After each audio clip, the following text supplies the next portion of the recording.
Hey guys, welcome to Wiki Procedure video channel and kindly subscribe our channel for more informative videos. So in this video, we are going to see how to register our open zone training school in Odisha.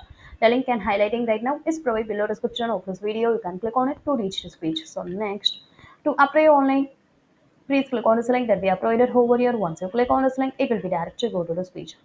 Now in the login section, you have to enter your username, password, then select the profile and then click on the login button. So after login, you can select the transfer option against UN applicant wishes to transfer. Select the registered transferee using her email address and send the transfer request via form. The request will go to the transferee for approval. After approval from transferee, go to the UAN. The UAN transfer section, you can pay 100 rupees. The UAN will be transferred upon successful receipt of payment. After acquiring UAN via transfer, log into digital scanning.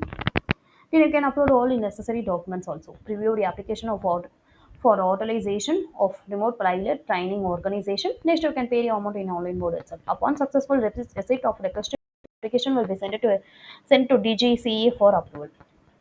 So the DGCA will review the application and after approval, the authorization number will be generated. So this entire process can be completed within 30 days. Then there are the required documents of detailed information and in office and location section provided with the departments and contact details that need to be uploaded for this process. Then in fee section, so you have to be paid prescribed fee of rupees 1000 rupees. So we have provided all the information in each and every section. If you have any queries or about videos, just comment us. So we'll get back to you as soon as possible. Kindly subscribe our channel for